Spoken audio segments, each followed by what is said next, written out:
اللهم إني أسألك علما نافعا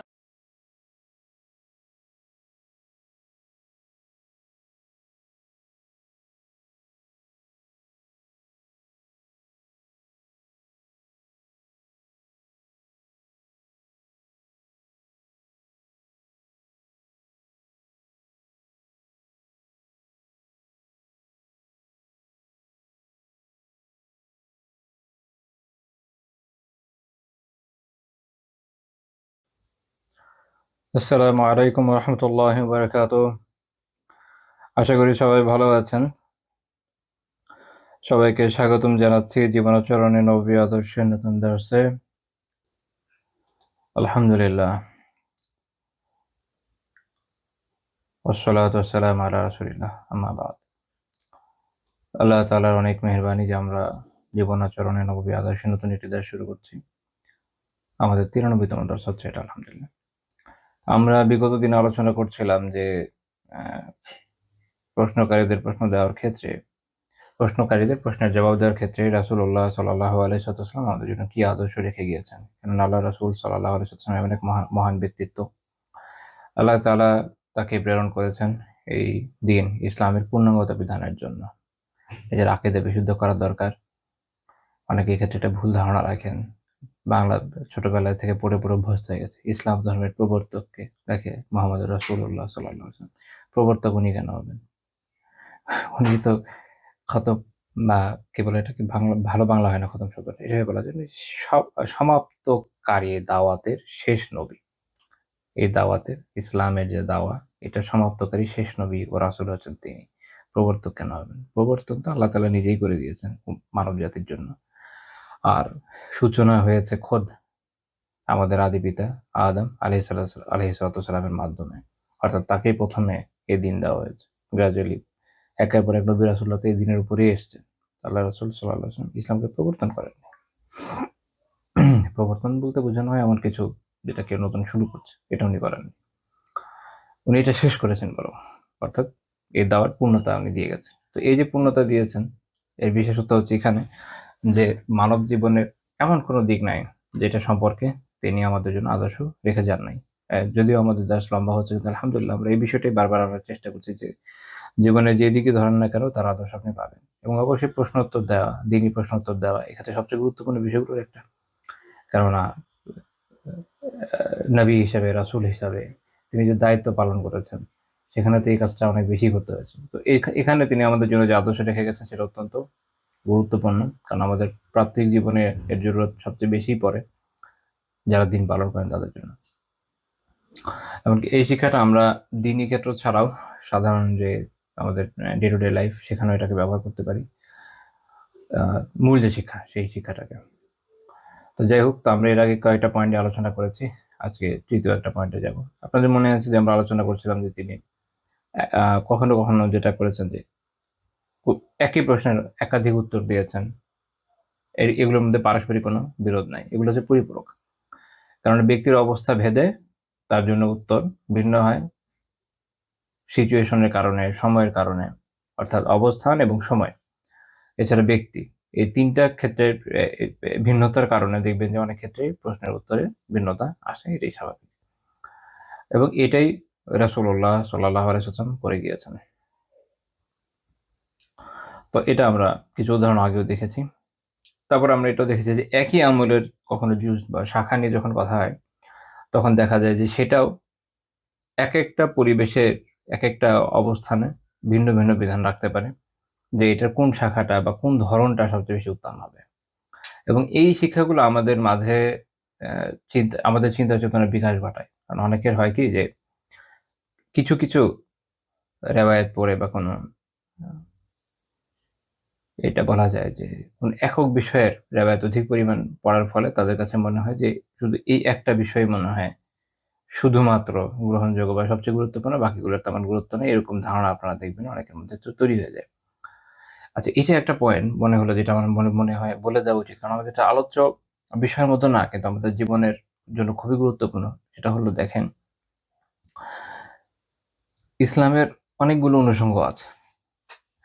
এখানে দেখবেন যে আকীদার আলোচনা আছে, এইখানে কোরআনের তাফসীর হয়, ভাষাগত আলাপ আলোচনা আছে, ভাষার মধ্যে ভাগ আছে, ব্যাকরণের কয়েকটা ভাগ, নাহু সরফ, তারপর ধরেন এলোকুয়েন্স নিয়ে একটা আলাদা আলোচ্য বিষয় আছে, বালাগাত, ফাসাহাতের আলোচনা আছে, তারপরে হচ্ছে ইসলামের ইতিহাস আছে, সিরাত আছে, তাজকিয়াতুন নফস, আত্মশুদ্ধির বিষয় আছে, রাজনীতি, ইসলামী সিয়াসা আছে, এটাকে আমরা ইসলামের রাষ্ট্রবিজ্ঞান বলি মনে বেশি ভালো হয়। তারপরে হচ্ছে ফিকহ আছে, সামগ্রিক জীবন বিধানগুলো।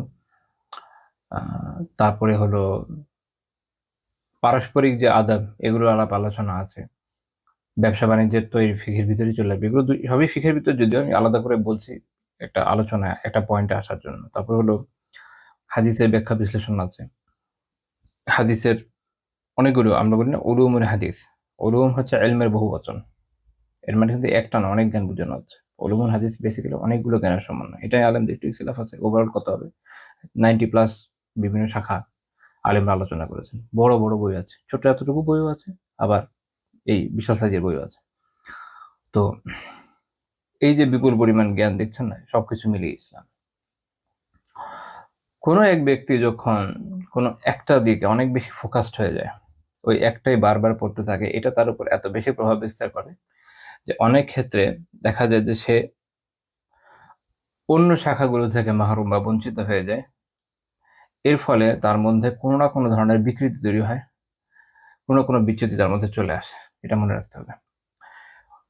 প্রত্যেকটা নলেজের মোটামুটি বেসিক আপনার মধ্যে থাকা দরকার। সাধারণ মানুষের জন্য যেটা বলা যায় ফরজুল আইন বা যা আবশ্যক, এই পর্যায়ে ইলম থাকাটা জরুরি। তো এখন তো আলহামদুলিল্লাহ অনলাইনে অনেকে দাস করেন ফারজুল আইনের উপরে, যে কারো করে নিতে পারেন যদি জানা না থাকে। বাকি যারা ফারজুল আইনের দাস করেন, সবগুলোকে আমি ফারজুল আইন পড়তে রাজি না। অনেকগুলো এতই সংক্ষিপ্ত, ওগুলা জাস্ট নাথিং। জাস্ট আপনি ওটাকে একটা ইন্ট্রোডাক্টরি কোর্স ধরতে পারেন, ফারজুল আইন হবে না, এতই ছোট। তো যাই হোক, পেইড ফ্রি অনেক রিসোর্স পাবেন। আর সৌদিতে জাদিন ইনস্টিটিউট ওরা বছরে একটা করে দাওরা করে, 2 বছর আই থিঙ্ক ওদের ফাজল আইনের কোর্স যেটা। এরকম অনেকগুলো জায়গায় পাবেন। এটা আপনার সাধারণ মানুষের জন্য। আবার ধরেন যারা আলিম হন, তালিবুল ইলম, তাদেরও একটা নির্দিষ্ট অ্যামাউন্টের জ্ঞান থাকার জন্য খুব জরুরি। যখন এটা থাকবে না, সে কোনো একটা দিকে হয়তো ঝুঁকে যাবে। ওই একটা লেন্স তার চোখে চলে আসবে। আসার পরে সে কি করবে? দুনিয়ার সবকিছু ওই লেন্স দিয়ে দেখা শুরু করবে। যেই ইসলামের যেই সায়েন্স বা যেই জ্ঞানটা তার ওই লেন্সের সাথে খাপ খায় না, সেটাকে সে জোর করে খাপ খাওয়াবে। ফলে বিকৃতি তৈরি হবে। এটা এমন একটা বিষয় যেটা আপনি খুব কমন দেখবেন, মোস্ট কমন দেখবেন বিভিন্ন গ্রুপের মধ্যে। ধরেন কারো কেউ শুধু আকীদার মৌলিক কিছু বই পড়ল, কিন্তু এই বিষয়ে ফিকহি যে মাসাইলগুলো আছে, যুগ যুগ ধরে ইমামদের কর্মপন্থা কি, ভিন্ন মত যারা তাদের সাথে, এগুলো যখন তার জানা থাকবে না, অর্থাৎ ইসলামের ফিকহ, আইনশাস্ত্রটা এবং ইতিহাস, এই দুইটার জ্ঞান যখন তার থাকবে না, সে ওইটা নিয়ে কখনো কখনো এত বেশি বাড়াবাড়িতে লিপ্ত হয়ে যাবে যে দেখা যাবে যে সে হয়তো এক্ষেত্রে যে আদাব, সেটা থেকে বের হয়ে গিয়ে সীমা লঙ্ঘন করে ফেলছে। একই রকম ভাবে দেখবেন যে যাদের মধ্যে তাসাউফ, তাজকিয়াতুন নফস, আত্মশুদ্ধির এই ধারাটার প্রাবল্য অনেক বেশি, তারা এই বিষয়ক আলাপ আলোচনা পড়তে পড়তে এত বেশি সময় ব্যয় করে ফেলে যে কোরআনের তাফসীরের ক্ষেত্রে অনেক সময় বিকৃতি ঘটিয়ে ফেলে। কারণ তার যে মূলনীতি, ওটাকে প্রমাণ করার জন্য যদি প্রমাণ নাও হয়, জোর করে ওই আয়াত থেকে প্রমাণ করে ছাড়বে। কখনো দেখা যায় যে তার মধ্যে ইলমে হাদিসের একদমই ছিটাফোঁটা সেভাবে নাই। শুধু ইলমে হাদিস আছে বললাম না, অনেকগুলো শাখা। তার মধ্যে একটা হচ্ছে যে হাদিসের ব্যাখ্যা। এটা মোটামুটি আলহামদুলিল্লাহ সে জানে, বিভিন্ন জায়গায় অনেক পড়েছে, কিন্তু হাদিসের তাহকিকাত সম্পর্কে তার জ্ঞান নাই। আকীদা শাস্ত্র নিয়েও তার তেমন জ্ঞান ভালো নাই। ফলে কখন যে কি বলছে, কখন তার আত্মশুদ্ধি নিয়ে আলোচনা করতে গিয়ে সে যে আকীদার জায়গা থেকে সরে গেছে, বা সে যে মিথ্যা কথা বলে ফেলছে, বা যে হাদিসের ভুল ব্যাখ্যা করে ফেলছে, বিভিন্ন ক্ষেত্রে বিকৃতি ঘটিয়ে ফেলছে, এর ক্ষেত্রে তার কোনো উপলব্ধি তখন কাজ করে না। ফলে সে বিভিন্ন ধরনের বিভ্রান্তির জন্ম দেয়। আবার দেখবেন যে কেউ ভাষা সাহিত্য নিয়ে এত বেশি অগ্রসর হতে হতে হতে হতে এমন পর্যায়ে চলে যায় যে কোরআনের এমন দূরবর্তী ব্যাখ্যা করে শাব্দিকভাবে, যেটা আসলে কোনোভাবেই কোরআনের সাথে যায় না। এটার কারণ হচ্ছে সালাফের যে ইলমি তুরাত, এটা থেকে দূরে থাকা। মূল কথা হচ্ছে যে যখন আপনি ইসলাম সম্পর্কে সঠিক নলেজ পেতে চাইবেন, তখন অবশ্যই আপনাকে সবগুলো শাস্ত্র সম্পর্কে এটা মোটামুটি ভালো ধারণা থাকা লাগবে, এবং সবসময় এটাকে একটু চর্চার উপর রাখা লাগবে। নয়তো আপনি যখন একদিকে ঝুঁকে যাবেন, আপনি কোনো না কোনো বিভ্রান্তি তৈরি করবেন। তো এইটা আপনি দেখবেন যে অন্যান্য ক্ষেত্রে হয়, যারা রাজনীতি করতে চায়, তো কে কি করতে চায় তার ব্যক্তিগত বিষয়, এটা তো আমরা জোর করতে পারবো না কোনো বিষয়ে। কিন্তু দেখা যায় যে এই পয়েন্টগুলোকে প্রমাণ করার জন্য সে হয়তো এমন বিভিন্ন বিষয়কে সামনে নিয়ে আসবে যেটা আসলে এখানে যায় না, তার নিজের পয়েন্টকে প্রমাণ করার জন্য। কখনো সাহাবীদের নিয়ে টানাটানি করবে, আলিয়াতুবিল্লাহ, কখনো হয়তো হাদিসের ভুল ব্যাখ্যা করবে, কোরআনের আয়াতের অপব্যাখ্যা করবে। এটা গেল এখানে। কারো দেখা যায় যে দাওয়াতের প্রতি অনেক আগ্রহ করেন, আলহামদুলিল্লাহ প্রত্যেকটা বিষয়ে তো আলাদা আলাদা আলোচ্য উম, বিষয় ইসলামে রয়েছে, বা আলাদা আলাদা জ্ঞান ইসলামে রয়েছে, সেখান থেকে নিলেই হয়। কিন্তু না, তখন তো আসলে মন প্রাণ ভরে না, একটু বেশি বেশি চাইতে মন মন চায় যে একটু বেশি বেশি পাই। মনে করেন এমন টপিক আপনি কাজ করেন যে অনেক খোঁজাখুঁজি করলেও হয়তো এতটুকু সাইজের এটা বই হবে, এখন এটাতে আপনার মন ভরছে না, আপনি চান যে এরকম সাইজের একটা বই বানাতে। তখন এই বই এটা তো নাই, বিশুদ্ধভাবে খুললে পাবেন না, তখন কি করে? তখন যেখানে যা পায় সব নিয়ে আসে, দূরবর্তী বিষয়কে নিয়ে আসে, তারপরে এই কাজ করে। এরকম একটা বই মনে করেন লেখে। তো এর ফলে এটা তো আসলে কোনো কল্যাণ বয়ে আনে না, কি করে একটা নতুন বিভ্রান্তির জন্ম দেয়। আবার দেখা যাচ্ছে যে কোনো একটা আমলের প্রতি এমন ঝোঁক যেটা হয়তো নফল, কিন্তু এটা করতে গিয়ে সে ফরজ, সে ওয়াজিব ছেড়ে দিচ্ছে। এখন যখন মুফতিদের জিজ্ঞেস করে, মুফতি যখন বলেন না বিষয়টা এরকম না, তখন মুফতি আর পারে না। তো এটা হচ্ছে ইস্যু। এই জন্য ব্যালেন্স, নলেজের ক্ষেত্রে ব্যালেন্সড হওয়া খুবই জরুরি। তো দেখবেন যে রাসূলুল্লাহ সাল্লাল্লাহু আলাইহি ওয়াসাল্লাম আমাদেরকে এরকম বিভিন্ন আমলের বিভিন্ন প্রেক্ষাপট দেখিয়েছে। এই জন্যই আমাদের যে সামগ্রিকতা, এটাকে জানা দরকার। এই কাজটি ফুকাহারা করেন।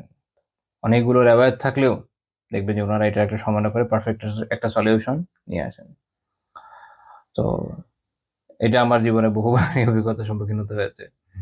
দেখেছি যে মানুষ যেকোনো একটা বর্ণনা নিয়ে এত বেশি পড়েছে ওটার পিছনে, এমন এমন সব ব্যাখ্যা করছে, এটার সাথে যায় না। ফুকাহারা এই ধরনের ব্যাখ্যা করেন নাই, এটা তাদের মাথায় ঢোকে না যে এটা নেওয়া যাবে না। তো সাময়িক কোনো ক্রেজের জন্য, বা মানুষ খুব পছন্দ করছে, বা তার হয়তো এটা দিকে মন অনেক ঝুঁকে গেছে, সে এটা এমন ভাবে প্রমোট করা শুরু করে, কিন্তু তার কিন্তু খবর নাই যে এটা আসলে আসলে উলামা যুগ যুগ ধরে এটা কি ব্যাখ্যা করে আসছে, এটা নিয়ে তার মাথা ব্যথা নেই। অথবা এক কাজ সে করে, সেটা হচ্ছে আগে একটা ব্যাখ্যা মানে স্থির করে নেয়, নেওয়ার পরে খোঁজে যে কোনো এমন না কোনো আলিম আছে যে এটার পক্ষে বলছে, আছে অমুকে পাওয়া গেছে, বা হুবহু না পাওয়া গেলে দূরবর্তী উঠে নিয়ে এসে কপি পেস্ট করে দিবে। কখনো কখনো ইভেন অর্থ পর্যন্ত চেঞ্জ করে ফেলে। এক বিখ্যাত লেখক একবার একটা লেখা লিখলো ইবনু তাইমিয়া রাহিমাহুল্লাহ তাআলার নাম দিয়ে। ইবনু তাইমিয়া রাহিমাহুল্লাহ তাআলা জীবনে তেমন কোনো কথা বলেননি, বলেছেন ওটা কাছাকাছিও ঠিক না, ওখানে একটা শব্দ শুধু কমন হবে, তো মুখ থিমনি সে তার নিজের সুবিধা অনুযায়ী এটাকে একটা টুইস্টের মিনিং করে বসে আছে। তো এই ধরনের কাজ মানুষ করে। তো এই জন্য এখনকার সময়তে এই জন্য এগুলো একটু যাচাই বাছাই করে নেওয়াটা বেশি ভালো। আল্লাহ আলাম। তো আমরা পরের পয়েন্টে চলে যাই, ৩ নম্বর পয়েন্টে, যে আমল জান্নাতে প্রবেশ করায়। এই একটা প্রশ্ন, যে কোন আমল মানুষকে জান্নাতে প্রবেশ করায়? এই একটা প্রশ্ন, দেখেন উত্তর হয়তো একটাই হতে পারতো, কিন্তু রাসূলুল্লাহ সাল্লাল্লাহু আলাইহি ওয়াসাল্লাম মানুষকে তার সিচুয়েশনের উপর ভিত্তি করে, ব্যক্তির অবস্থার উপর ভিত্তি করে, ব্যক্তির জ্ঞান, ব্যক্তির আমলের স্পৃহা, এর উপর ভিত্তি করে আলাদা আলাদা উত্তর দিয়েছেন। আমরা জানবো এবং নিজেদের জীবনের খোরাক এখান থেকে নেওয়ার চেষ্টা করবো। সহিহ বুখারী ১৩৯৬ নম্বর হাদিস, আবু আইয়ুব রাদিয়াল্লাহু তাআলা আনহু বর্ণনা করেন যে একবার একজন ব্যক্তি তিনি আল্লাহ রাসূলকে বললেন যে আখবিরনি বিআমালিন ইউদখিলুনিল জান্নাহ, আমাকে এমন একটা আমল সম্পর্কে জানান যে আমাকে জান্নাতে প্রবেশ করাবে। তো নবী সাল্লাল্লাহু আলাইহি ওয়াসাল্লাম তাকে কি বললেন? কি আমলের কথা বললেন? আচ্ছা, এখানে একটা মজার বিষয় হচ্ছে, যখন উনি এই প্রশ্নটা করলেন, সাহাবীরা উপস্থিত যারা ছিলেন তারা বললেন যে মালাহু মালাহু, লাইক যে তার কি হলো, তার কি হলো? এটা হচ্ছে খুব তাজ্জুবের সাথে। এবার এই প্রশ্নের কারণ কি? খুব মজার প্রশ্ন তো, বা খুব ব্যতিক্রমের প্রশ্ন। বিভিন্ন জনের বিভিন্ন ধরনের অনুভব ছিল। তো উনারা এই ধরনের এই একটা উক্তি করলেন যে তার কি হলো? তো নবী সাল্লাল্লাহু আলাইহি ওয়াসাল্লাম কি বললেন? রাব্বুন মাআলা, যে তার একটা হাজত আছে, তার একটা প্রয়োজন এসেছে মনে, সেটা সে জিজ্ঞেস করেছে, সেটা সে জানতে চেয়েছে। তো এখানে একটা আদাব, যে যদি আপনার মনে কোনো কিছু উদয় হয় যা আপনি জানতে চান, যে এর বিষয়টার উত্তর কি আমি জানতে চাই, অবশ্যই আপনি জিজ্ঞেস করবেন যিনি জানে এমন কাউকে, বা খুঁজবেন এমন কেউ আছে কিনা যে জানে। এতে অনেকেই হয়তো এরকম বলতে পারে যে এটা জানার কি আছে, বা এটাকে তারা গুরুত্ব হয়তো নাও দিতে পারে অনেক মানুষ অনেক ক্ষেত্রে। কারণ সবার কাছে সব বিষয় সমভাবে গুরুত্বপূর্ণ প্রতীয়মান হয় না, ডাজন্ট ম্যাটার। আপনার কাছে যদি গুরুত্বপূর্ণ মনে হয় যেটা আমার জানা দরকার, তো জিজ্ঞেস করেন। হতে পারে এর দ্বারা আপনি উপকৃত হলেন, হতে পারে যাকে জিজ্ঞেস করছেন সেও উপকৃত হয়। যেমন আলহামদুলিল্লাহ মোটামুটি আজকে অনেক বছর ধরে বিভিন্ন সময় ভাই বোনদের বিভিন্ন প্রশ্নের উত্তর আমি বিভিন্ন সময় দিয়ে থাকি, এবং আল্লাহ তাআলার মেহেরবানিতে বেশ কয়েক বছর আগে এক সময় একটা জাতীয় রেডিওতে টানা ১ মাস আলহামদুলিল্লাহ প্রোগ্রাম আমি করেছি। তো এই দীর্ঘ সময় দোয়া করি আল্লাহ তাআলা যেন আগামীতেও কাজ করার তৌফিক দেন, খেদমতের তৌফিক দেন, কবুল করেন আমিন। তো এই দীর্ঘ সময় মানুষের বিভিন্ন প্রশ্ন দ্বারা আমার দ্বারা মানুষ কতটুকু উপকৃত হয়েছে তো আমি জানি না, আল্লাহ তাআলা ভালো জানেন। কিন্তু মানুষের প্রশ্ন দ্বারা আমি অনেক উপকৃত হয়েছি, এটা আমি বলতে পারবো আলহামদুলিল্লাহ। জানেন যে যাদের শিক্ষকতার অভিজ্ঞতা আছে তারা এটা ভালো বলতে পারবেন। রিলেট করতে পারবেন ভালো যে অনেক বিষয় আমরা আমাদের শিক্ষার্থী জীবনে, পড়াশোনার জীবনে অত ভালো মতো হয়তো বুঝি নাই, যেটা শিক্ষক হওয়ার পরে বুঝতে পেরেছি। কারণ শিক্ষার্থীদের প্রশ্নের ফলে মনে হচ্ছে আচ্ছা এটাকে এইভাবে ভাবা যায়। আচ্ছা এই বিষয়েই একটা প্রশ্ন আসে। আচ্ছা। বা কোনো একটা বিষয় খুব কঠিন, যখন এটাকে সহজ করে ব্যাখ্যা করার চিন্তা করেছি তখন বোঝা গিয়েছে যে না আমি আসলে বিষয়টা ভালো বুঝি নাই। কারণ আপনি একটা বিষয়কে যত ভালো বুঝবেন তত সহজেই ব্যাখ্যা করতে পারবেন। যখন ব্যাখ্যা করতে আপনি সহজে পারছেন না, এটা অনেক কারণ থাকতে পারে। তার একটা অন্যতম কারণ হলো আপনি আসলে ভালো বুঝেন নাই। হয়তো মুখস্থ করে এসেছেন। তো পড়াতে গিয়ে এক, আরেকটা হচ্ছে যে মানুষের প্রশ্ন উত্তর দিতে গিয়ে আলহামদুলিল্লাহ আমি তো অনেক উপকৃত হয়েছি। দেখা গিয়েছে যে উম অনেক বিষয় হয়তো আমার মাথায় আগে ছিল না। মানুষ জিজ্ঞেস করার পরে আচ্ছা আমি আরো খুঁজেছি, জানার চেষ্টা করেছি, জেনেছি, উপকৃত হয়েছি। আ অনেক বিষয়। বলে শেষ করার মতো না। এত বিষয় সুবহানাল্লাহ। তো এটা খুব গুরুত্বপূর্ণ বিষয়। যে আপনি যখন জিজ্ঞেস করবেন, এক তো আপনি নিজেও জানবেন, যাকে জিজ্ঞেস করছেন ইনশাআল্লাহ তাআলা তিনিও জানবেন, তিনিও উপকৃত হবেন। তো আল্লাহর রাসূল সাল্লাল্লাহু আলাইহি ওয়াসাল্লাম কি বললেন? কোন আমল জান্নাতে নিবে? তিনি বললেন যে তা'বুদুল্লাহ ওয়া লা তুশরিকু বিহি শাইআ, যে আল্লাহ তাআলার, তুমি আল্লাহ তাআলার ইবাদত করো, তার সাথে কোন কিছুকে শরীক করো না।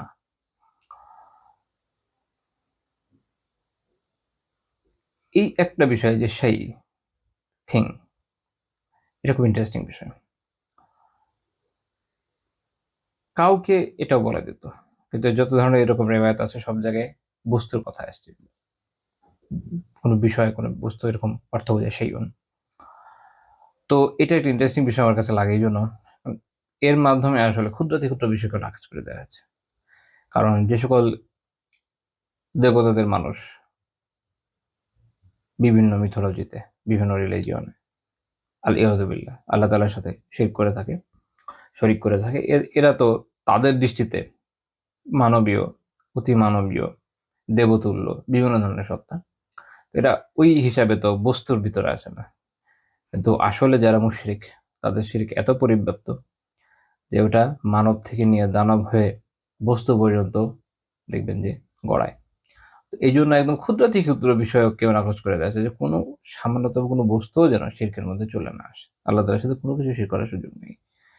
না অমুক-তমুক দেবতা, না কোনো নবী রাসূল, না কোনো পীর আউলিয়া, না আসমান, না জমিন, না কবর, না মাজার, না মূর্তি, না ইঁদুর, না ময়ূর, না হাতি, না ঘোড়া, কোনো কিছুই না। ঠিক আছে? সমুদ্রও না, কোনো কিছুই না। আল্লাহ তাআলার সাথে এমনভাবে ইবাদত করো যে আল্লাহ তাআলার সাথে কোনো কিছুই তুমি শরীক করবে না। আচ্ছা, ইবাদতের কথা বলার পর আবার ভেঙে ব্যাখ্যা করা হচ্ছে। ওয়াতুকিমুস সালাত, মানে সালাতকে কায়েম করো। সালাত কায়েম করা ইয়ানি ওয়াক্ত মতো সালাত সঠিকভাবে যে পন্থায় আদায় করতে হয় তাকে সেভাবে আদায় করো। ওয়াতুতিজ যাকাত, এবং যাকাত দাও। ওয়াতাসিলুর রাহিম, এবং আত্মীয়তার বন্ধন রক্ষা করো। খুব গুরুত্বপূর্ণ ৩ টা পয়েন্ট। যখন বলছেন যে তা'বুদুল্লাহ, আল্লাহ তাআলার ইবাদত করো, এটার মধ্যে আসলে যাবতীয় বিষয় চলে আসছে। তারপর তিনি আবার এর সাথে যুক্ত করছেন যে ইবাদত এমন হতে হবে যেটা মুখলিসভাবে আল্লাহ তাআলার জন্য হয়। দেখবেন যে যারা মুশরিক, যারা কুফার, যারা ভিন্ন রিলিজিয়ন মানে এরকম এথিস্ট ছাড়া, তারাও তো একরকমের ইবাদত করে। অনেক সময় এরকম বলতে শোনা যায় যে লাইক আমার ভগবান তোমার আল্লাহ একই রকম, এরকম দেখবেন এরকম বলে। এটা আসলে সবকিছু সঠিক না। কারণ আমরা আল্লাহ তাআলার জাত, আল্লাহ তাআলার সত্তা দ্বারা যা বুঝি, এটা ওরা আসলে এরকম কোনো স্রষ্টাকে ওরা বুঝে না। স্রষ্টার সেন্সই যেখানে ভিন্ন, খুব স্বাভাবিক উভয় একইভাবে হবে। আর যদি এটা বলে যে হ্যাঁ স্রষ্টা হিসেবে কাউকে আমরাও মানি তোমরাও মানো, এটা অন্য কথা। বাট স্রষ্টা বলতে আমরা যা বুঝি, আল্লাহ তাআলা আল্লাহ তাআলার দ্বারা আমরা যা বুঝি, এটা কিন্তু তারা বুঝেন, এটা মনে রাখতে হবে। কিছু কিছু কথা আছে, এর মধ্যে বিষ আছে। যদি আপনি বুঝতে ব্যর্থ হন, ধোঁকায় পড়ে যাবেন। তার মধ্যে এটা একটা। আরো আছে যে যেমন বলবো যে সব ধর্মই আহ সত্যের কথা বলে, ভালো কথা বলে, এটা মিথ্যা কথা। পৃথিবীতে সত্যের কথা, ভালো কথা শুধু ইসলামই বলে, বাকিরা প্রত্যেকে শিরকের কথা বলে লিস্ট। আর শিরক হচ্ছে আল্লাহ তাআলা কোরআনে জানিয়েছেন, এটা হচ্ছে যুলমান আযীম, সবচেয়ে বড় জুলুম। সবচেয়ে বড় জুলুম, খুনের চেয়ে বড় জুলুম, হত্যার চেয়ে, ধর্ষণের চেয়ে, চুরির চেয়ে, ডাকাতির চেয়ে, ব্যাংক লুটের চেয়ে, দেশ বরবাদ করে দেওয়ার চেয়ে সবচেয়ে বড় জুলুম কি? আল্লাহ তাআলার সাথে শিরক করা। এটা করছে কিনা? করছে। তো সবচেয়ে বড় জুলুম করার পর কিভাবে ভালো কথা হলো? তো খারাপের উপরেই আছে। আবার ধরেন বলবে যে সত্য কথা, সত্যরও আবার তাদের অনেক ভাগ আছে। এক একজনের এক এক ধরনের থিওরি, এক এক ধরনের থিওলজিক্যাল ভিউ পয়েন্ট। তো হচ্ছে, এগুলো হচ্ছে যে এমন সব বিষ যেটা মানুষ সহজে বুঝে না, ধীরে ধীরে পুশ করা হয়।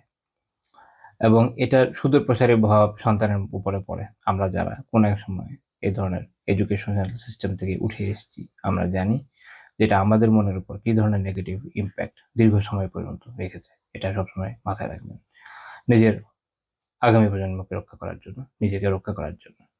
তো ইবাদত শুধু আল্লাহ তাআলারই করতে হবে, তার সাথে কোনো কিছুকে শিরক করা যাবে না। এবং এর ভিতর যখন সেই এই কথাটা আসছে, তখন ইভেন আরো অনেক ব্যাপক, এটা নিয়ে আলোচনা করতে গেলে এটা নিয়ে একটা ক্লাস নেওয়া দরকার। তো এটাতে ইখলাসের কথা চলে আসে, যে রিয়াও করা যাবে না, নিজের নফসকে এর মধ্যে শরীক করা যাবে না, শুধুমাত্র আল্লাহ সন্তুষ্টির জন্যই করতে হবে। তো এইভাবে ইবাদত করো। বিশেষভাবে কোন কাজ করতে হবে? সলাৎ কায়েম করতে হবে। সলাৎ হচ্ছে একজন মুসলিমের ঈমানের পরিচায়ক, এবং যাকাত আদায় করতে হবে, এবং আত্মীয়তার বন্ধন রক্ষা করতে হবে। তো এই একটা আমল আমরা এখানে আলহামদুলিল্লাহ পেলাম। এরপর আমরা একটা হাদিসে যাব, সুনান তিরমিজির 2616 নম্বর হাদিস। মুআয বিন জাবাল রাদিয়াল্লাহু তাআলা আনহু নবী সাল্লাল্লাহু আলাইহি ওয়াসাল্লামের সাথে একবার সফরে ছিলেন। তো তিনি সেই সময় এক সময় আল্লাহ রাসূলকে এটা জিজ্ঞেস করলেন যে আমাকে এমন একটা আমল বলেন, ইয়া রাসূলুল্লাহ আখবিরিনি বিআমালিন, আমাকে এমন একটা আমল সম্পর্কে জানান, ইউদখিলুনিল জান্নাহ, আমাকে যা জান্নাতে প্রবেশ করাবে, ওয়া ইউবাঈদুনি আনিন নার, এবং আমাকে জাহান্নাম থেকে দূরে নিয়ে যাবে। অর্থাৎ এমন না যে আমি জাহান্নামেও যাব, পরে জান্নাতেও যাব। হ্যাঁ, অনেক আছে না গুনাহ করার পরে জাহান্নাম থেকে সাজা পেয়ে তারপর জান্নাতে যাবে, এরকম না। জাহান্নাম থেকে নিজে আমাকে দূরে রাখবে এবং জান্নাতে নিয়ে যাবে, এমন আমল কি আছে আমাকে জানান।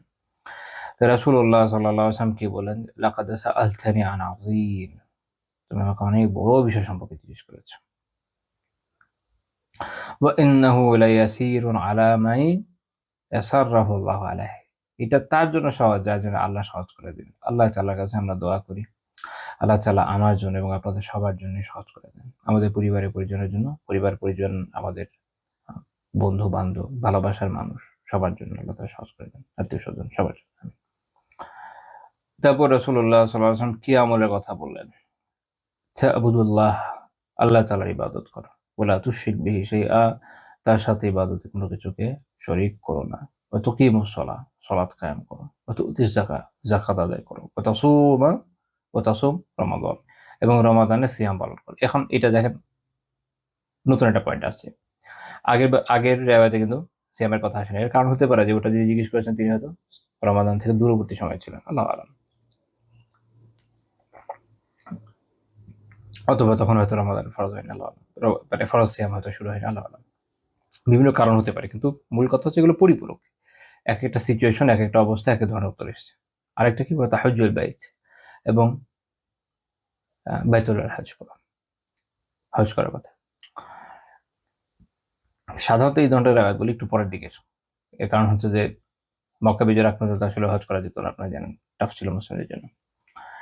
আচ্ছা, এইখানেই রাসূলুল্লাহ সাল্লাল্লাহু আলাইহি ওয়াসাল্লাম থেমে যেতে পারতেন, কিন্তু থেমে যান নাই। কারণ এই প্রশ্ন উত্তরের আর কিছু ডালপালা আছে, কিছু শাখা আছে, আরো অনেক বিষয় আছে যা জানা দরকার একজন মুমিনের। আল্লাহ রাসূল এজন্য এরপরে বলেন যে, আলা আদুল্লুকা আলা আবওয়াবিল খাইর, আমি কি তোমাকে ইবাদতের কল্যাণের যে দরজাসমূহ এই সম্পর্কে জানাবো না? অর্থাৎ আল্লাহ রাসূল সাল্লাল্লাহু আলাইহি ওয়াসাল্লাম নিজে থেকে জানাতে যাচ্ছেন যে কল্যাণের দরজাগুলো কি, কি? দরওয়াজা আছে না, যে কোনো কিছুতে আপনি যেমন বাসাটার দরজা খুললে ভিতরে ঢুকে যাচ্ছেন। অর্থাৎ এমন কিছু আমল আছে যেগুলো হচ্ছে কল্যাণের দরজার মতো। আপনি যখন এটাকে খুলবেন, আপনি শুধু কল্যাণের মধ্যেই যেতে থাকবেন। এটা শুধু কল্যাণই কল্যাণ নিয়ে আসবে। সেটা কি, কি উনি এরপর বলছেন? এক হচ্ছে আস-সাওমুজ জান্নাহ। সাওম বা সিয়াম হচ্ছে ঢাল। এক তো হচ্ছে যে রমাদানের সিয়াম তো obviously সারা বছরের নফল সিয়াম, এটাও ঢালি। এটা ব্যাপক, সব ক্ষেত্রে প্রযোজ্য। মানুষ যখন সিয়াম পালন করে সে তার নফসকে নিয়ন্ত্রণ করতে সক্ষম হয়। এটার মাধ্যমে সে বিভিন্ন ধরনের পাপাচার থেকে, যদি হক আদায় করে, তাহলে বিভিন্ন ধরনের পাপাচার থেকে নিজেকে রক্ষা করতে সক্ষম হয়। এক হচ্ছে যে সিয়াম পালনের মাধ্যমে একজন মানুষ তার পেটকে নিয়ন্ত্রণ করছে, জিহ্বাকে নিয়ন্ত্রণ করছে, চোখকে নিয়ন্ত্রণ করছে। আ যতক্ষণ সায়েম থাকছে ইসি থেকে দূরে থাকার মাধ্যমে হালালের ক্ষেত্রেও নিজেকে অনেক ক্ষেত্রে নিয়ন্ত্রণ যে করতে হয়, সেই শিক্ষাটা তার অর্জন হচ্ছে। সো মানুষের রিপু বা নিজের যে নফস, তার যে এটার ওয়াসওয়াসা, এগুলোর উপরে নিয়ন্ত্রণ প্রতিষ্ঠার জন্য সাওম অত্যন্ত গুরুত্বপূর্ণ বিষয়। সেজন্য সাওম হচ্ছে জুন্নাহ, সাওম হচ্ছে ঢাল। ওয়াস-সাদাকাতু, তারপরে বলছেন সদাকার কথা, দানের কথা। ওয়াস-সাদাকাতু তুতফিউল খাতিআতা কামা ইউতফিউল মাউন নার। এটা অসাধারণ কথা। তিনি বলেছেন যে, এরপর সদাকার কথা। তিনি বলছেন যে, সদাকা, দান খায়রাত গুনাহকে এইভাবে বিলীন করে যেভাবে পানি আগুনকে নিভিয়ে দেয়। আপনি যখন আগুন কোথাও লাগলো, তার উপর অনেক পানি ঢালবেন, কি হয়ে যাবে? আগুন নিভে যাবে। এখন ধরেন ছোট একটু আগুন, অল্প একটু পানি ঢাললেন, চলে গেল। অনেক বড় আগুন, একটুকু পানি ঢালে তো নিভবে না, পানি বাষ্প হয়ে যাবে। তো তাহলে বুঝেন আমাদের গুনার অবস্থা আর আমাদের কি পরিমাণ সদাকা করা উচিত। তো যখন আমরা অনেক সদাকা করব আল্লাহ তাআলার মেহেরবানিতে। এখানে একটা ব্যাপার আছে যে মানুষের ইখলাসও দেখার বিষয়। কারো সামর্থ্য নেই অনেক টাকার সদাকা করার, এটা সমস্যা না। সে যতটুকু করছে তার সামর্থ্য অনুযায়ী কষ্ট করে হলেও, ওটাই আল্লাহ তাআলার কাছে অনেক বড়। বাট যখন আপনার অনেক সামর্থ্য, তখন অনেক দেন। আল্লাহ তাআলা এটা অনেক কল্যাণের কথা। আমি এটা অনেকবারই বলেছি। এর আগে আমরা সাদাকা নিয়ে অনেক আগে আলোচনা করেছিলাম। এবার যেহেতু সবসময় নতুন, নতুন কেউ না কেউ থাকে আলহামদুলিল্লাহ। তো আমরা কিছু কথা আমি বলে দিতে পারি, যেখানে সদাকার অনেক বেনিফিট। এবং এই উম্মাহ যদি এই একটা বিষয়কে সঠিকভাবে কাজে লাগাতে পারত, তাহলে আল্লাহ তাআলার মেহেরবানিতে অনেক সমস্যার সমাধান তারা নিজেরাই করতে সক্ষম হতো। বাট এটা আমরা আসলে দেখি না ওভাবে। কারণ যাদের সামর্থ্য নাই, তাদের অনেকের আগ্রহ থাকলেও করে উঠতে পারে না। যাদের সামর্থ্য আছে, তারা কয়েকটা ফিক্সড জায়গার বাইরে সদাকাতে খুব বেশি আগ্রহী হন না। এগুলো কিছু সমস্যা তো আছে আমাদের সমাজে। তো এই কারণে আমরা কি করছি? আমরা ব্যর্থ হচ্ছি অনেক ক্ষেত্রে। কারণ হচ্ছে যে রিসোর্স আছে আলহামদুলিল্লাহ, নাই এমন না। বাট সেটার প্রপার ম্যানেজমেন্ট নেই। এটা খুব জরুরি। আচ্ছা। তো যখন আপনি আপনার সামর্থ্য অনুপাতে অনেক সদাকা করবেন, তখন ইনশাআল্লাহ তাআলা আপনার গুনাহগুলো কি হয়ে যাবে? সদাকা মিটিয়ে দিবে। আর সামর্থ্য অনুযায়ী এইজন্য বলেছি যে যার অনেক সামর্থ্য সে অনেক করবে। যার অল্প সামর্থ্য সে অল্প করবে। কিন্তু করবে, সবসময় করবে। তো দেখেন ২ টা বিষয় পাওয়া গেল। এক হলো সিয়াম। সিয়াম আপনার সারাদিনের জন্য ঢালের মতো। আপনাকে বিভিন্ন গুনাহ থেকে বাঁচাবে। নফসকে নিয়ন্ত্রণ করতে শেখাবে। ২ নাম্বার হচ্ছে সদাকা। সদাকা কি নফসকে নিয়ন্ত্রণ করতে শিখায়? সদাকাও নফসকে নিয়ন্ত্রণ করতে শিখায়। সদাকা করতে অনেকের জান বের হয়ে যায়। ঠিক আছে? দেখবেন কি সদাকা করতে অনেকের জান বের হয়ে যায়। কোনোভাবে করতে চায় না। তো তার তো নফসের উপর দিয়ে করার চলে যখন সে সদাকা করে। আর আসলে মানুষের মালের প্রতি অনেক মহাব্বত থাকে। সে যখন ওখান থেকে একটা ভালো অংশ সদাকা করে সবসময়, তো এর মাধ্যমে আসলে সে তার নফসের চিকিৎসা করে। এটা হচ্ছে আর্থিক চিকিৎসা। আর এটা ছিল পেটের চিকিৎসার মতো। বা শারীরিক চিকিৎসা। আরো একটা চিকিৎসাও আছে। তো মানুষের খাওয়া, মানুষের রিপু, এগুলোর যে বিষয়, এগুলো তো নফস, এগুলো তো আপনি সিয়াম দিয়ে নিয়ন্ত্রণ করছেন।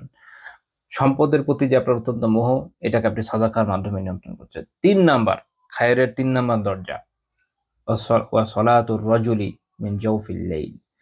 গভীর রাত্রে ব্যক্তির সলাত, তাহাজ্জুদ, কিয়ামুল লাইল। হুম?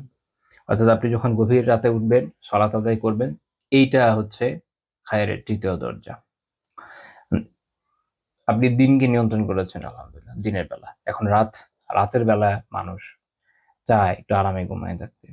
মানুষ এই যে এখন শীতকাল, মন চাইবে না আর উঠতে, মানুষ চাইবে যে লেপ মুড়ি দিয়ে কম্বল মুড়ি দিয়ে ভিতরে ঢুকে বসে থাকি, কে যায় কষ্ট করতে। ফজর তো বাদ দেন, বা তাহাজ্জুদ তো বাদ দেন, ফজরে উঠতে চায় না। তো এই হচ্ছে ক্রিটিক্যাল সিচুয়েশন। মানুষ আরাম প্রিয়, মানুষ অলসতা প্রিয়।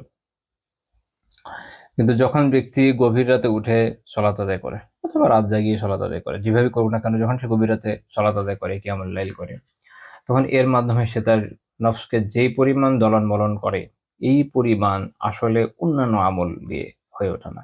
বাট এই যে তিনটা আমল আপনি যখন একসাথে করতে সক্ষম হবেন, নিয়মিত সিয়াম পালন, ফরজ তো আছে আয়ামে বীজের সিয়াম, সপ্তাহে 2টা করে নফল সিয়াম, বা আরো যদি আরো সিয়াম করতে পারেন তো করলেন। সামনে শাবান আসছে, নফল সিয়ামের জন্য গুরুত্বপূর্ণ মাস। তারপর হচ্ছে প্রচুর পরিমাণে সদাকা, আর হচ্ছে কিয়ামুল লাইল। দেখবেন যে সালাফের পুরো জীবনই 3 জিনিসের উপরে, আলহামদুলিল্লাহ। আরো কয়েকটা বিষয় আছে, এর মধ্যে আপনি বলতে পারেন যে তিলাওয়াত সালাতুল লাইলের সাথে বা কিয়ামুল লাইলের সাথে সম্পৃক্ত। কিন্তু তারা দেখবেন যে তাদের জীবনীতে আছে সালাফের দীর্ঘ সময় সালাত আদায় করছে এবং তার মধ্যে তিলাওয়াত করে যাচ্ছে বিভোর হয়ে। তখন এর মাধ্যমে আপনি আপনার পুরো নফসকে পারফেক্টলি নিয়ন্ত্রণ করার সক্ষমতা অর্জন করবেন। সালাফরা এমনি এমনি তাদের অবস্থানে যান নাই, গিয়েছেন এভাবে যে তারা এই যে আবু আবুল খায়ের বা কল্যাণের দরজা সমূহ, এগুলোকে খুলতে সক্ষম হয়েছে। আর আমাদের সবগুলো বন্ধ। সিয়াম তো রমাদানটা টেনে টুনে কোনো মতো করা যায়, তাও আবার কি আলহামদুলিল্লাহ কম তো হয় না। আমাদের তো মাশাআল্লাহ আমরা বয়ান করি যে আমরা কিভাবে রমাদানে আমাদের রিজিক আরো বাড়ে, আবার ডায়লগ দিব যে রমাদানে সিয়াম পালনের মাধ্যমে গরিবের দুঃখ কষ্ট বোঝা যায়। কেমন বোঝা যাবে? কোন গরিব আছে যে এই সাহারির সময় এত এত খায়, এই দামি দামি দামি জিনিস খায়, আবার ইফতারের সময় এই দামি দামি জিনিস খায়, আবার রাতের ইয়ের পরে তারাবির পরে এই দামি দামি জিনিস, এত এত জিনিস খায়, আবার মাঝখানে জুস টুস। কোন গরিব আছে খায় এগুলা? কিভাবে বুঝবে গরিবের কষ্ট? যাই হোক, এগুলো অপ্রয়োজনীয় আলাপ বলে মনে হয়, আল্লাহ আলাম।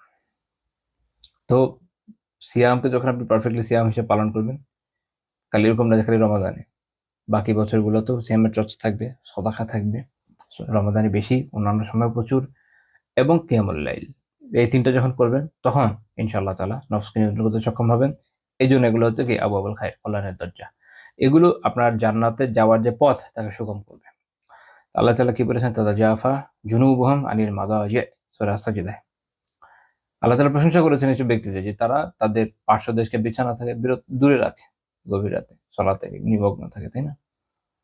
তারপরে রাসূলুল্লাহ সাল্লাল্লাহু আলাইহি ওয়াসাল্লাম বললেন যে আলা উখবিরুকা বিরাসিল আমরি কুল্লিহি ওয়া উমুদিহি ওয়া যিরওয়াতি সাহামিহি, আমি কি সব কাজের মূল, স্তম্ভ এবং সর্বোচ্চ শিখর সম্পর্কে তোমাকে অবহিত করব না? তো তিনি বলেন, হ্যাঁ হ্যাঁ ইয়া রাসূলুল্লাহ, অবশ্যই। দেখেন, আল্লাহ রাসূল সাল্লাল্লাহু আলাইহি ওয়াসাল্লাম প্রথমে ওই আমলগুলো বললেন যা মানুষকে জান্নাতে নিয়ে যায়। তারপর বললেন যে কল্যাণের দরজাগুলো কি কি। আপনি যদি দরজা খুলতে সক্ষম হন, তাহলে আপনি ওই পারফেক্টলি ওই আমলগুলো করার তৌফিক লাভ করবেন যেগুলো মানুষকে আসলে জান্নাতে নেয়। সারা বছর সদাকা করছেন, যাকাত আপনার জন্য সোজা হবে। আপনি সারা বছর সদাকা করেন না, যখন যাকাত আসবে দেখবেন আপনি যাকাত দিতে রাজি হবেন না। অন্তর হয়ে যায়, ছোট হয়ে যায়। এত টাকা যাবে। আমি আমার নিজের জীবন এক্সপেরিয়েন্স থেকে বলি। আমরা পরিচিত একটা পরিবার এরকম ছিল। তাদের আল্লাহ তাআলার মেহেরবানিতে আলহামদুলিল্লাহ অনেক টাকা ছিল। আমি অনেক বছর আগের কথা বলছি।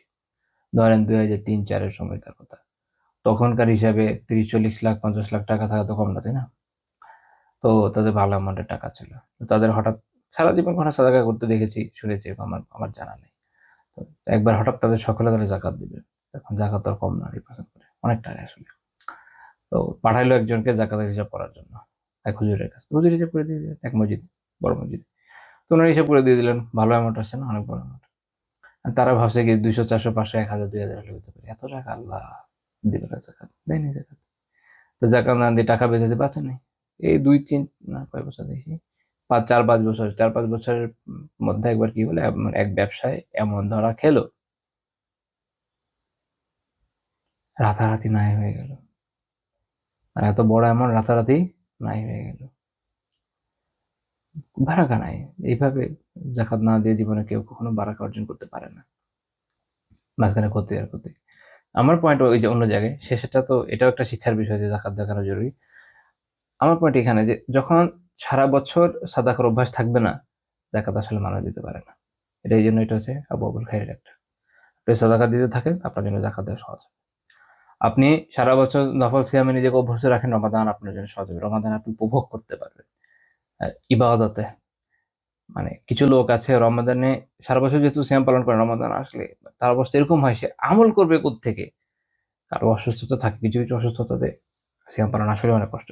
তো তাদের কথা না, যারা মাহাতুন না, সারা বছর যেহেতু সিয়াম পালন করে না আর অনেক খেয়ে অভ্যাস, তাদের অবস্থা এরকম হয় যে সিয়াম পালন করে না তিলাওয়াত করতে পারে, না জিকির করতে পারে, না তারাবি পড়তে পারে, একদম খায়। আর তো তাহলে আপনি যখন সারা বছর সিয়াম পালন করবেন, রমাদান আপনার জন্য সহজ। আর আপনি যদি সলাতের কথায় আসেন, আপনি যদি হাজ্জের কথা আসেন, এগুলো এমন কঠিন ইবাদত, বিশেষ করে হাজ্জ।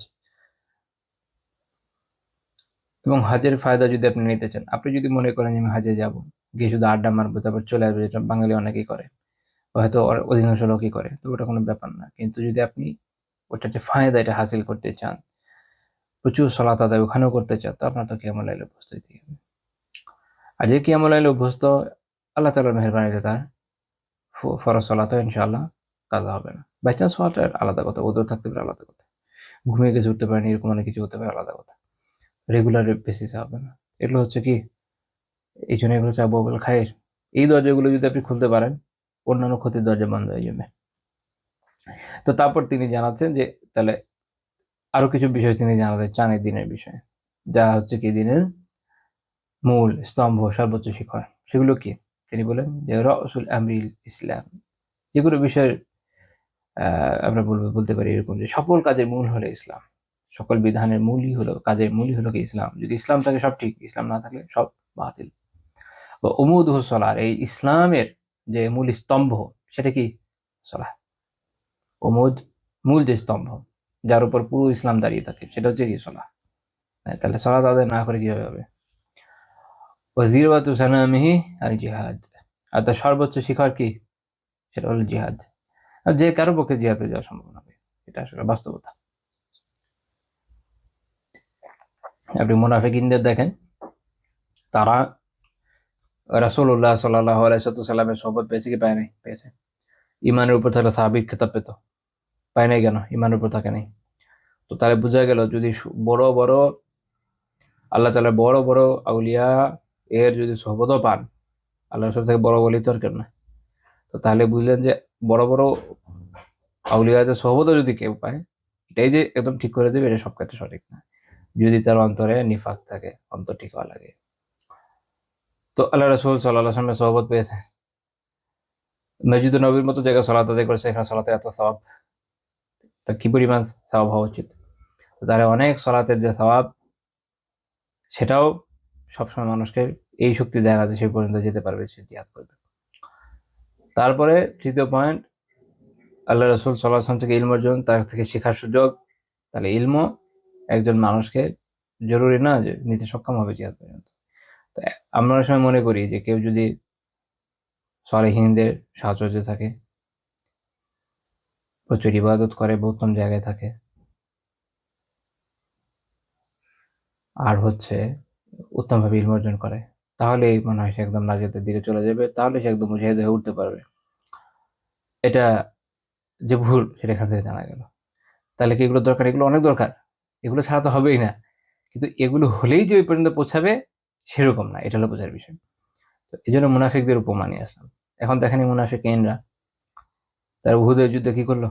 যাবার মাঝ রাস্তা থেকে চলে আসলো এত বড় একটা 300 জনের এত বড় একটা বাহিনী নিয়ে। এবং বাকি জীবন, মাদানী জীবনে আপনারা দেখবেন যে রাসূলুল্লাহ সাল্লাল্লাহু আলাইহি ওয়াসাল্লামের ক্ষতি করার হেন কোনো প্রয়াস নেই, যাত্রা করেনি। তাহলে জিহাদ এরকম ক্রিটিক্যাল বিষয়, মুনাফিকরা যেতে চায় না। যদি কোথাও উপকারের সুযোগ থাকে, শুধু যেখানে প্রফিটের সুযোগ আছে, ওইসব জায়গায় এরা যেতে চায়। এই জন্য জিহাদ অনেক বড় বিষয়, যে কেউ যেতে পারে না। ওইটার জন্য ওই ইখলাসটা থাকা লাগে, ওই নিয়তের বিশুদ্ধতা। আমল তো এগুলো থাকা লাগবে, ইলম আমল এগুলো তো থাকা লাগবে, এগুলো তো প্রাইমারি রিকোয়ারমেন্ট। তারপরে যখন ওই পর্যায়ে যায়, তখন আল্লাহ তাআলা কোনো কোনো বান্দার জন্য কবুল করেন, সবার জন্য তো কবুল করেন না। এখন এখন এটাও মনে রাখতে হবে যে তাহলে এ ধরনের আমলের ক্ষেত্রে, যেটা হলো চূড়ায় পৌঁছানোর আগে নিচের জায়গাগুলো পার করে যাওয়া লাগে। কখনো কখনো সিচুয়েশন হয়, যেমন একজন সাহাবীর ঘটনা আছে না, যিনি ইসলাম কবুল করে জিহাদে লিপ্ত হয়ে শহীদ হয়ে গেলেন। তো এটা আল্লাহ তাআলা কারো কারো জন্য এক্সেপশনাল কেস করেন, সিচুয়েশন। কিন্তু স্বাভাবিকভাবে আপনি যখন চূড়ায় উঠতে চান আপনাকে কি করতে হবে? নিচের সিঁড়িগুলো পার করে যেতে হবে। তো এখানে আমরা একটা ত্রুটিগত বিচ্যুতি মানুষের মধ্যে দেখি যে তারা অনেক সময় মনে করে যে আমরা এক লাফে চূড়ায় চলে যাবো, এটা হবে না। ওটার জন্য প্রয়োজনীয় ইলম, নিজের আকীদা বিশুদ্ধ করা, ইখলাস পয়দা করা, কোরআন শিখা, কোরআনের সাথে রিলেশন করা, দ্বীনের সাথে সম্পৃক্ত হওয়া, সালেহীনদের সোহবতে থাকা, এগুলো সবই কার্যকর, এগুলো থাকা লাগবে। তারপর যখন আপনার মধ্যে ইখলাস থাকবে তো আল্লাহ তাআলা তৌফিক দিল, তখন আল্লাহ তাআলা আপনার হয়তো এর মাধ্যমে কবুল করলেন, হয়তো এই খায়টা আপনি পেলেন। তো এটা হচ্ছে কি, এই জন্য এটা চূড়া, এটা এত সোজা না। মানুষ তার জীবনকে রিস্কের মধ্যে ফেলা যায় কুফফারদের বিরুদ্ধে লড়ার জন্য, এটা কিন্তু চারটিখানি বিষয়, এটা কিন্তু যে কেউ পারে না। এই জন্য এটা মনে রাখতে হবে। তারপর আল্লাহ রাসূল সাল্লাল্লাহু আলাইহি ওয়াসাল্লাম কি বললেন যে আলা উখবিরুকা বিমালাকি যালিকা কুল্লিহ, আমি এগুলোর যে মালাক, এগুলোর যে আমি এটাকে কি বলতে পারি, এগুলোর সারও বলতে পারেন, বা এগুলোর উপরে যে সবচেয়ে ক্ষমতাবান জিনিস সেটা সম্পর্কে জানাবো না? তো হ্যাঁ, অবশ্যই। রাসূলুল্লাহ সাল্লাল্লাহু আলাইহি ওয়াসাল্লাম কি বললেন? বর্ণনা করেছেন আখাযা বিলিসানিহি, তিনি তার জবান ধরলেন, জিহ্বা ধরে বললেন যে কুফফা আলাইকা হাযা, এটাকে সংযত রাখো, এটাকে সংযত রাখো। কারণ যখন আপনি জবানকে অসংযত রাখবেন, আপনি এমন কথা হয়তো বলবেন যেটা আপনার আগের সব আমল ধ্বংস করে দিবে। দেখুন জবানের কি বেনিফিট। একটা মানুষ সারা জীবন হয়তো অজস্র গুনার উপরে ছিল, শিরক করেছে, শিরকের থেকে বড় গুনাহ হয় না, শিরক করেছে, প্রচুর শিরক করেছে। সেই মানুষটা যখন একবার শাহাদা পাঠ করছে, বলছে যে লা ইলাহা ইল্লাল্লাহু মুহাম্মাদুর রাসূলুল্লাহ সাল্লাল্লাহু আলাইহি ওয়াসাল্লাম, তাৎক্ষণিকভাবে সে ইসলামে চলে আসছে। সুবহানাল্লাহ। তাই সারা জীবনের পাপ মাফ হয়ে যাচ্ছে। যে মৃত্যুর সময় এ কথা বলতে সক্ষম হচ্ছে, তো সে অবশ্যই জান্নাতে যাবে, হাদিস অনুযায়ী। আল্লাহ তাআলা আমাদের তৌফিক দিন যেন আমরা বলতে সক্ষম হই, আমিন। এত এত গুরুত্ব।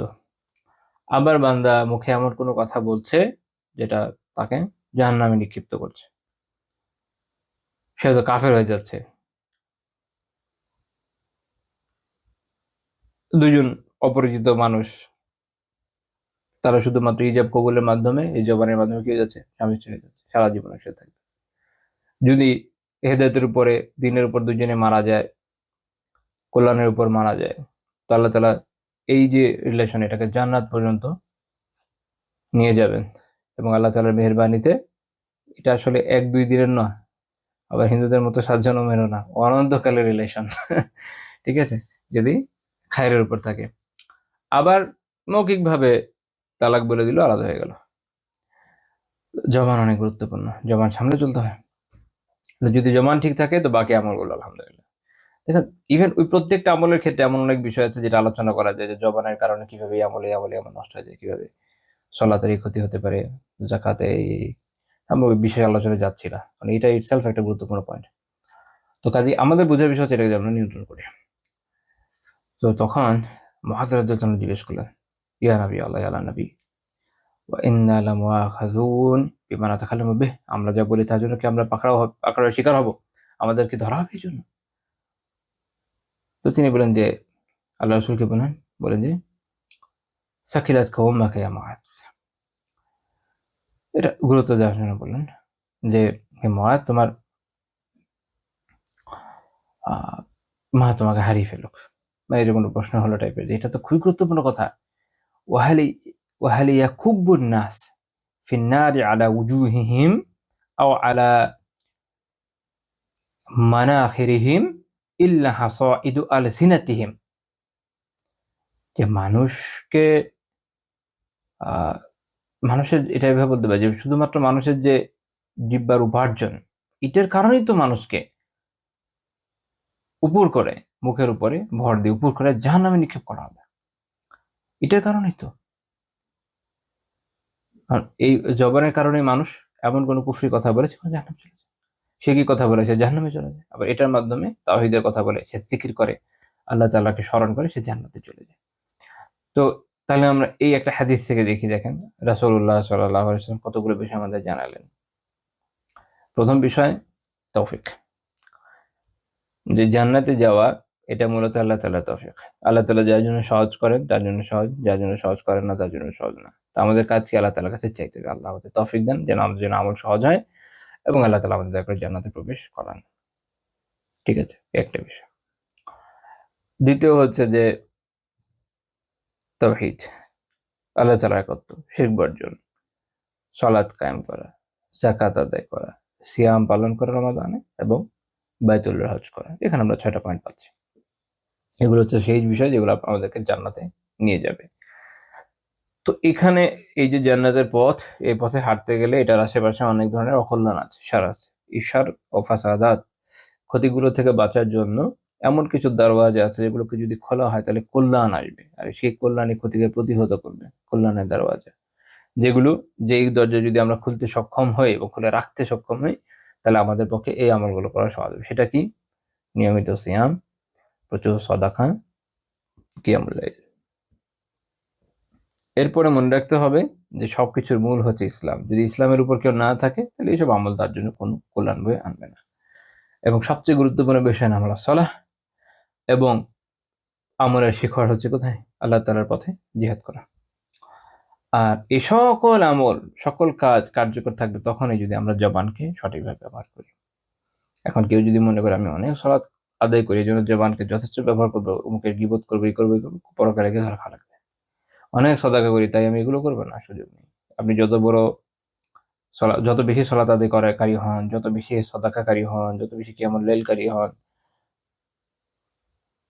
যতবারই আপনি হজ উমরা করেন না কেন, আপনি যত বড় মুজাহিদে আজমই হন না কেন, আপনাকে অবশ্যই জবানকে নিয়ন্ত্রণ রাখতে শিখতে হবে, নয়তো আমল বিনষ্ট হয়ে যাবে। এই জবানের কারণে মানুষ অধোমুখে জাহান্নামে নিক্ষিপ্ত হবে, আবার জান্নাতেও যাবে। তো যে মূল হাদিস ইমাম তিরমিজি রাহিমাহুল্লাহ হাসান সহিহ বলেছেন। তো দেখেন আমরা এই এক বিষয়ে এক রকমের প্রশ্নের একাধিক উত্তর পেলাম।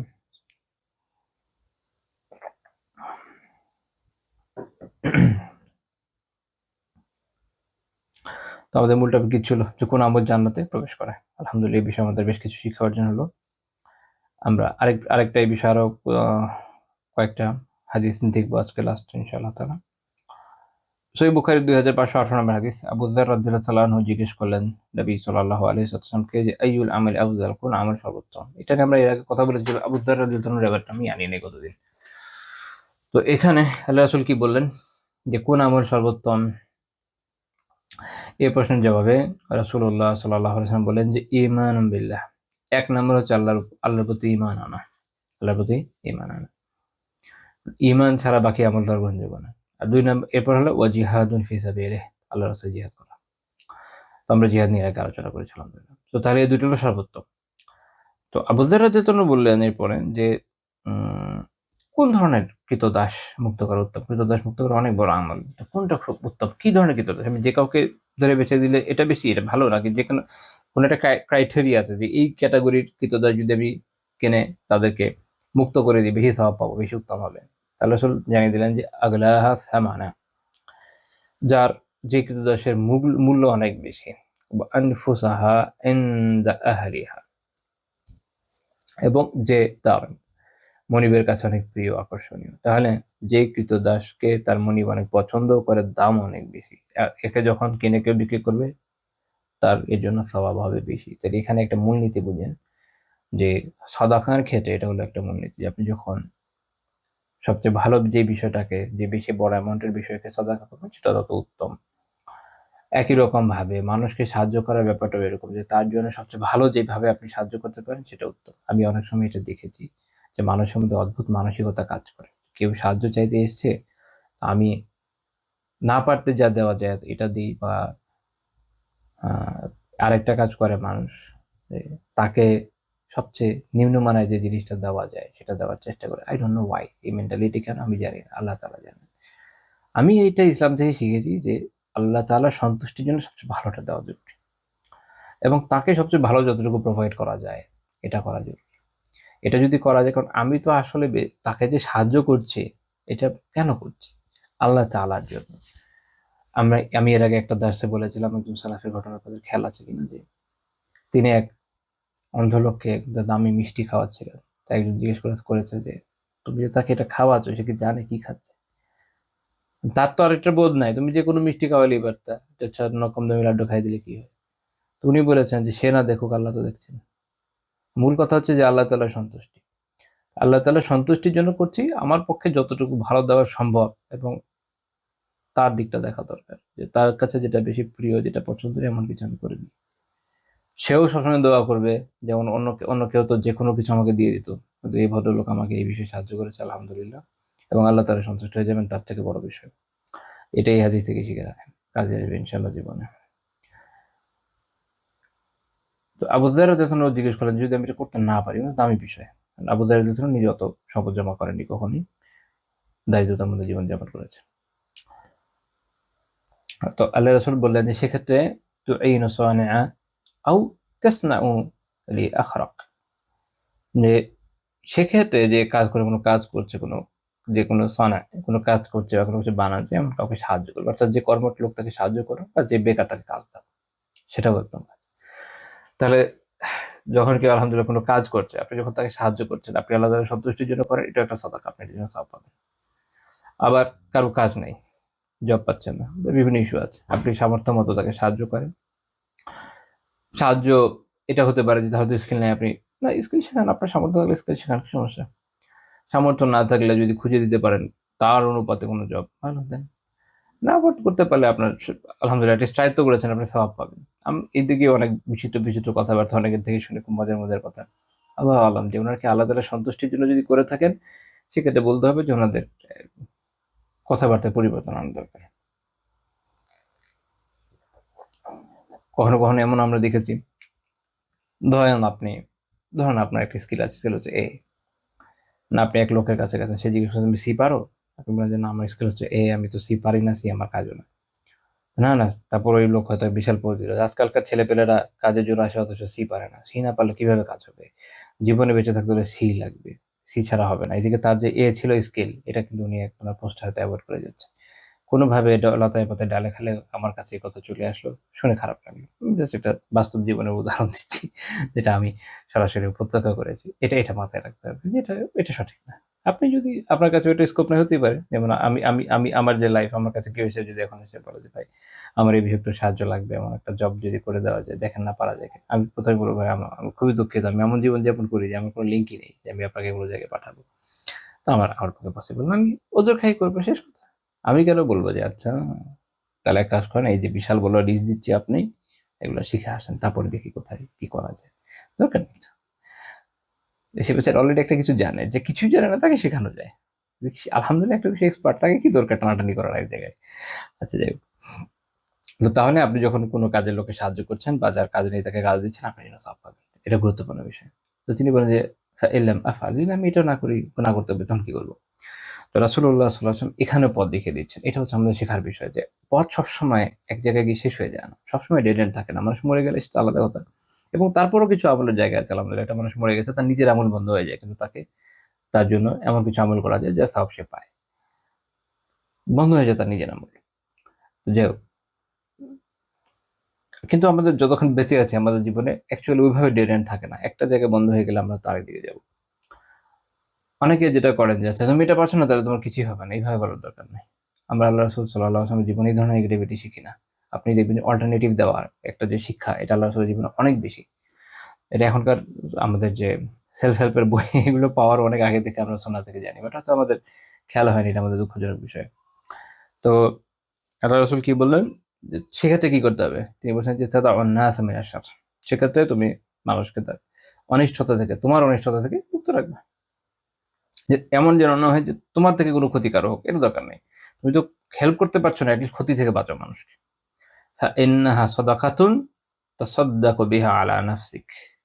তো এটা হচ্ছে এমন সাদাকা যেটা তুমি তোমার নিজের পক্ষ থেকে করলা। মানে তোমার নিজের পক্ষ থেকে করা সাদাকা হিসেবে গণ্য হবে।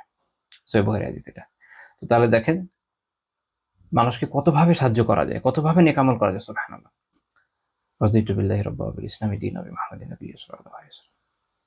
আলহামদুলিল্লাহ, অসাধারণ দিন। আল্লাহ তাআলা মেহেরবানি যে আমরা এত ধরনের আমলের সুযোগ পাচ্ছি। কিছুই করতে পারছি না। আমাদের অনেক সময় মন খারাপ হয়ে যায় যে এত সাদাকা, এই কাজ করতে পারছি না। অন্তত মানুষের ক্ষতি করবেন না। নিজে জালিম হবেন না। তাতে কি কম? এটাই তো অনেক। এটাও একটা সাদাকা। এটার জন্য সওয়াব পাচ্ছেন। সুবহানাল্লাহ। সুযোগ আছে, সবার জন্য সুযোগ আছে। একদম নিতান্ত গরিব যে তারও সুযোগ আছে। একদম সুযোগ কোথাও বন্ধ করে দেওয়া হয়নি, আলহামদুলিল্লাহ। যে মিশরীয়দের পৌরাণিক গল্প ছিল এরকম যে যখন মানুষ মারা যায় পাতাল লোকে ঢোকার আগে প্রত্যেককে বড় অ্যামাউন্টের অর্থ দিতে হয়।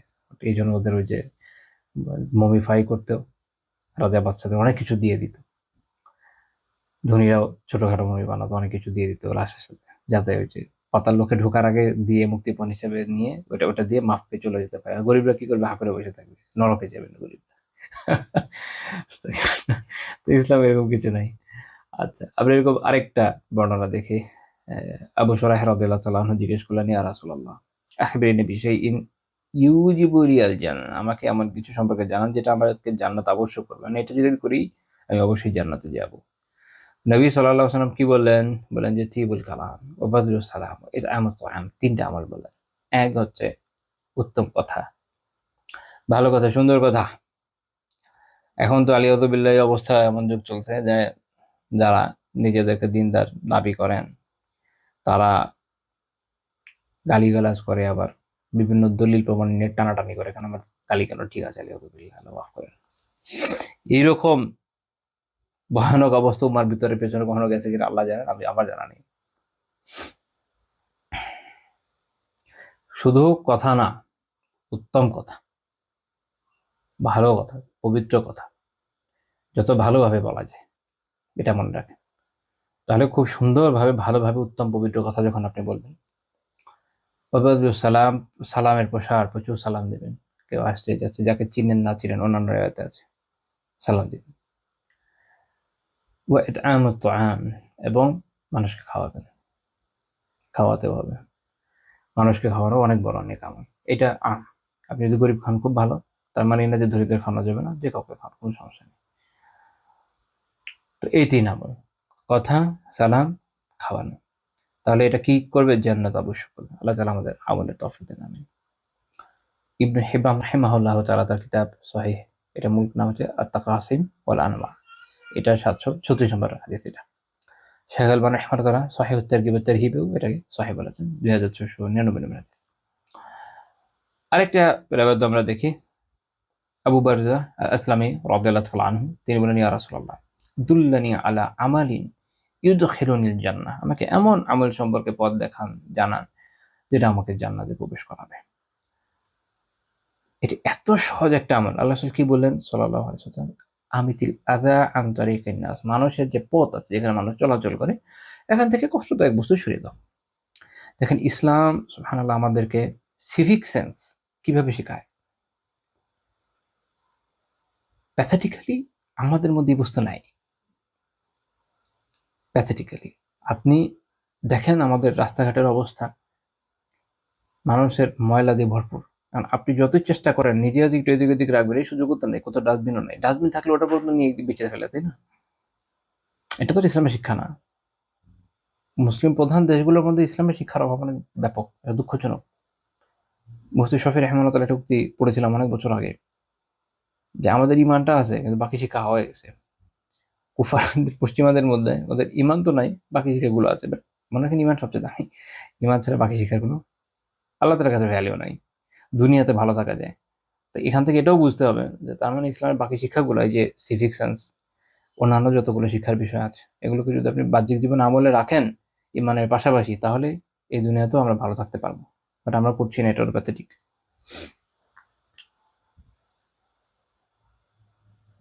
মক্কাতে 2022-এ যখন আলহামদুলিল্লাহ উমরায় গেলাম, ওখানে ইব্রাহিম ইব্রাহিম খলিল একটা স্ট্রিট বলে একটা রাস্তা আছে হারামের ঠিক পাশে, তো আমার হোটেল ছিল ওখানে। থেকে বের হয়ে সুবহানাল্লাহ, হোটেলের ভিতরের কথা বাদই দিয়ে হোটেল থেকে বের হয়ে, ভাগ্য ভালো আমাদের রুম ভালো ছিল আর কি। বের হয়ে সামনে আসলে, একটু সামনে গেলে আপনি সৌদিতে আমি যতটুকু দেখেছি, পুরো সৌদিতে আর ঘোরা হয়নি, যেটুকু দেখেছি আমি দেখেছি কিছু দূর পর পরই ওদের সুন্দর এরকম বাকেট দেওয়া আছে ময়লা ফেলার। মানুষ যারা হাজিরা আছে আল্লাহ জানে, আমাদের সাবকন্টিনেন্টাল এরা ম্যাক্সিমাম কিনা এই কাজ যারা করে, রাস্তাঘাটে ময়লা তো আছে, হিট ফেলে টেলে ভয়ানক অবস্থা, খুবই প্যাথেটিক। এটা তো আর ইসলামের শিক্ষা না, এটা ইসলামের শিক্ষা, এটা ইসলামের শিক্ষা। ইসলামের শিক্ষা উল্টো এটা, যে আমি তিল আদা আন্তরিক নাস, মানুষের রাস্তা থেকে কষ্টদায়ক বস্তু, এটা ব্যাপক কষ্টদায়ক বস্তু যা আছে, পাথরের খণ্ড হতে পারে, কাঁটা হতে পারে, ধারালো কোনো কিছু থাকতে পারে, কোনো নোংরা জিনিস থাকতে পারে, যা যা মানুষকে কষ্ট দেয় এটাকে দূর করো। তাহলে এই যে মানুষের কষ্টকে আপনি দূর করলেন, তাহলে ইনশাআল্লাহ তাআলা এটা আপনার জান্নাতে যাওয়ার কার্যকারণ হবে। খুবই ব্যাপক কথা। এটা শুধু রাস্তার না, সব ক্ষেত্রে প্রযোজ্য, বাট স্পেসিফিকলি এখানে রাস্তার কথা আসছে। আল্লাহ তাআলা আমাদের আমলের তৌফিক দেন। আল্লাহ তাআলা আমাদেরকে, আলহামদুলিল্লাহ, তিনি তো দিনের আর তিনি তো ঈমান দান করেছেন, আল্লাহ তাআলা আমলেরও তৌফিক দেন। আমরা তো আমলকে খালি সলাতের মধ্যে সীমাবদ্ধ করেছি। এই যে জান্নাতে যে আবার আমল নিয়ে আলোচনা করলাম, খালি সলাৎ ছিল, খালি সলাৎ ছিল না। দেখেন কতগুলো বিষয় নিয়ে আলহামদুলিল্লাহ আলোচনা করলাম, তার মধ্যে এটাও আসলো কি, মানুষ থেকে কষ্টকে দূর করা। আবু যর রাদিয়াল্লাহু আনহু বর্ণনা মনে আছে, একটু আগে আলোচনা করেছি। তো মানুষকে কষ্ট না দেওয়াটাও জান্নাতে যাওয়ার কারণ। এমনকি রাস্তাঘাটে যে মানুষের কষ্টের উপাদান আছে এটাকে যদি সরিয়ে দেওয়া যায়, এটাও জান্নাতে যাওয়ার কারণ। সুবহানাল্লাহ। ওই আমল কোথায় আমাদের? আর ওই আমল যদি না হয় তাহলে আমরা কেমনে জান্নাতে যাবো? আল্লাহ তাআলা আমাদের ক্ষমা করেন এবং ইসলামের সকল শিক্ষাকে, পার্সিয়াল না, সকল শিক্ষাকে আত্মস্থ করার তৌফিক দেন। এই হাদিস ইমাম বুখারী রাহিমাহুল্লাহ তাআলা তার কিতাব আল আদাবুল মুফরাদে উল্লেখ করেছেন, 228 নাম্বার হাদিস। কেউ যদি পারেন কাইন্ডলি হাদিসগুলো পড়ে ফেলেন। এই কিতাবের হাদিসগুলো খুবই সুন্দর, আমাদের জন্য, আমাদের জীবনের জন্য অনেক গুরুত্বপূর্ণ শিক্ষার মধ্যে আছে। আল আদাবুল মুফরাদের এখন তো তাহকিক অনুবাদও বাজারে আছে, আমি দেখেছি, বাট কোনোটা আমি না ঘেঁটে পড়িনি, এই জন্য আপনাকে জিজ্ঞেস করে বলতে পারবো না কোনটার অনুবাদ ভালো। এই স্পেসিফিক হাদিসটার সম্পর্কে শেখ আলবানী রাহিমাহুল্লাহ এটাকে সহিহ বলেছেন। তো আমরা আজকে আলোচনা এই পর্যন্ত রাখছি, আলহামদুলিল্লাহ। আশা করি এখান থেকে আমরা আমাদের জীবনের জন্য অনেক কিছু শিখতে সক্ষম হয়েছি। আল্লাহ তাআলা তৌফিক দান করেন, যা আমরা আলোচনা করলাম তা দ্বারা যেন উপকৃত হতে সক্ষম হই আমরা দুনিয়া এবং আখিরাতে। আমি নিজে হই, আপনারা হন। আল্লাহ তাআলা আমাদেরকে এর মাধ্যমে জান্নাত পাওয়ার তৌফিক দান করেন। আল্লাহ তাআলা আমাদের তৌফিক দেন আমরা যেন এমন আমলগুলো করতে পারি যেটা আমাদের জন্য জান্নাতকে ওয়াজিব করে দেয়। আল্লাহ তাআলা আমাদের গুনাহ খাতাগুলোকে মাফ করে দেন। আল্লাহ তাআলা আমাদেরকে প্রকৃত মুমিন মুসলিম হওয়ার তৌফিক দান করেন। আত্মিক এবং আমলি সব দিক থেকে ইসলামের শিক্ষাকে ধারণ করার তৌফিক আল্লাহ তাআলা আমাদেরকে দান করেন। আমিন। আল্লাহ তাআলা আমাদের জীবনে যা যা পেরেশানি আছে দূর করে দেন। আজকে আমরা যে আলহামদুলিল্লাহ আল্লাহ তাআলার মেহেরবানিতে আল্লাহ তাআলার দিন সম্পর্কে জানার জন্য বসলাম, কিছুক্ষণ এটা একটা বিশাল বড় নেক আমল। আলহামদুলিল্লাহ আল্লাহ তাআলার মেহেরবানিতে আমরা আল্লাহ তাআলার সন্তুষ্টির জন্যই করেছি।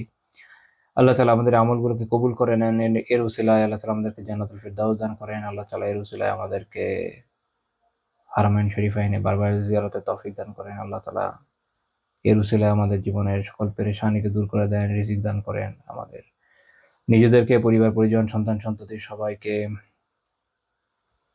সুস্থ জীবন দান করেন। আল্লাহ তাআলা যারা অসুস্থ আছে সবাইকে সুস্থ দান করেন। আমিন। আমার এক বন্ধু, তার বাবু জার্মানিতে বাবু হয়েছে গতকালকে। সেই বেচারার বাবু গতকালকে, হ্যাঁ না, গত পরশুদিন। তো তার এর মধ্যে বেচারার ইনফেকশন হয়ে গেছে। হচ্ছে ওই যে মায়ের পেটে যে ফ্লুইড আছে এটা খেয়ে ফেলেছে। এনিহাউ আল্লাহ তাআলা তাকে দ্রুততার সাথে পরিপূর্ণ শিফা দান করেন। আমিন। আমি আরো অনেকের কথা জানি যারা অসুস্থ, আপনারা হয়তো অনেক অসুস্থ আছেন। আল্লাহ তাআলা আমাদের সবাইকে এর উসিলায় শিফা দান করেন। আমিন। এবং যার নেক মানসা আছে আল্লাহ তাআলা পূরণ করে দেন। আমিন। সুবহানাকাল্লাহুম্মা বিহামদিকা লা ইলাহা ইল্লা আনতা আস্তাগফিরুকা ওয়া আতুবু ইলাইক।